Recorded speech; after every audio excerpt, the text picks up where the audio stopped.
There's all types of podcasts, but probably the most popular are the interview style, which is just involves a guest and a speaking, and the host delivers questions.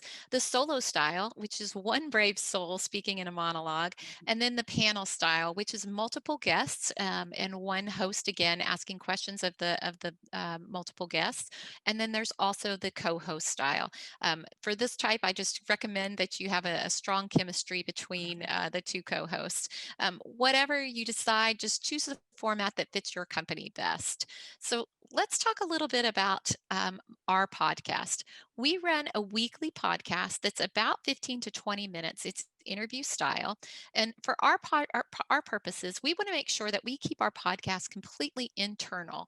And it's not because we're giving away proprietary information or any trade secrets. We just want to be able to talk freely internally, as well as protect our experts. We're a 365 Office 365 company, and they, as of now, do not have a podcasting platform or a podcasting host. We did a little bit of research to see about the podcasting host externally, but they didn't have the requirements we needed to keep it strictly internal. So what we had to do is create a workaround. I think everybody's aware that workarounds sometimes they end up working best. At least for us, they have. Our workaround involves using our video platform called Stream. What we do is create one stagnant tile that sits while the audio runs, and that tile will introduce the podcast as far as the title of the podcast as well as a photo. It's simple, it's accessible through our mobile devices with single sign-on, and so it's safe and keeps it completely internal, and it's also free. Let's go to the next slide. No, I just want to point out before I advance for you, Sue Ella, I just love this sexy poster that was made for our podcast to gain a broader perspective. Just listen in. So now you can have it back and talk about these tools. I don't know. That's hard to compete with the sexy slide. So, so just the basics on the equipment. Okay, this part can get as complicated and as expensive as you want, but we're going to just talk about the basic tools that we use. Because we're doing all of our interviews virtually now, this headset right here is our best, or my best tool. It's an Arctis 5. It's a SteelSeries headset, which is a gaming headset. I like it because it keeps noise out, and I think it also offers in a good sound. Next, if you decide to do your interviews in person, we use something called a Blue Yeti mic, and these are it's a cardioid mic, and what that means is that it prevents noises from either side of you and from behind you, and really focuses in right here. And that's really good if you don't have a soundproofing room. Just a little secret here: the first few podcasts that I did in my daughter's closets because it was soundproof and sounded came made for a really good sound. Just again, just that if you are doing in-person interviews, that you have a mic for everyone. Next is our pop filter, and this pop filter helps prevent the p sounds and the hissing sounds from S's. And as you can tell, I don't have a pop filter on now, but I highly recommend that you have a pop filter if you're recording. And then finally, I hope that you've assumed correctly that you would need a computer to get your podcast loaded up, and you can either use a computer or a soundboard.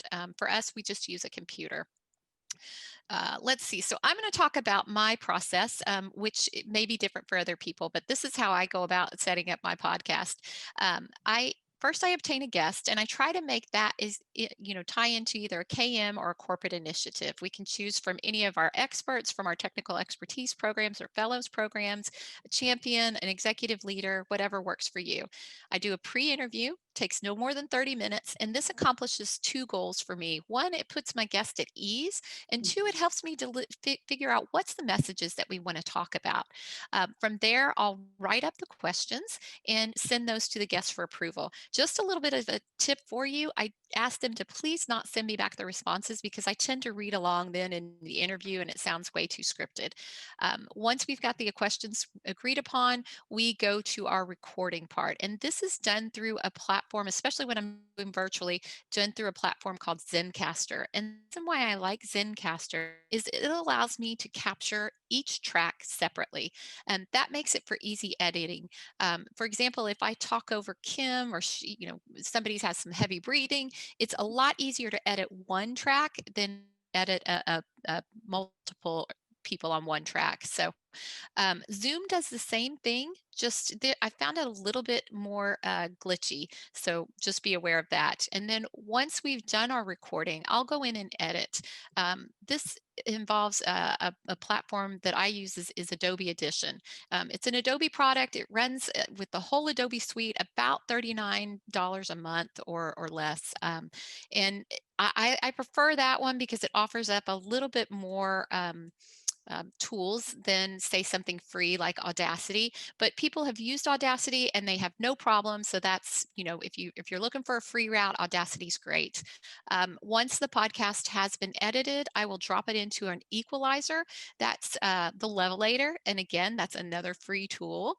And what that does is it'll take the voices and put them on the same level. For example, if I that talks really, really quiet, or if I have someone who talks really loud, we want to make sure that we same level.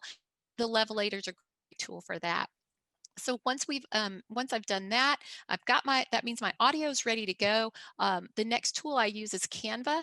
Y'all, if you haven't used this tool yet, this is the most amazing graphics tool in the world. It's about 12 bucks a month. Definitely worth the price. They give you free templates, and they also have great photos in there that are free and stock free. And so definitely check that out. And then once we've got our tile created, which will be used for our marketing purposes and also for our video, remember I do mine on a video platform, then I will drop it in both the tile and the audio into Adobe Premiere Pro, which is the video creation setup. And that's pretty simple and quick. I just push those together, and then I've got my podcast completely ready. I'll load that up into Stream, which is again our Office 365 video platform. And then lastly, I create show notes. And those show notes allow me to give a little bit more information about the podcast. It has the podcast embedded on the page, and it also allows me to add documents or links or photos, whatever I want to add that can go along with the podcast, that if they're at their desktop, they can take a look at that.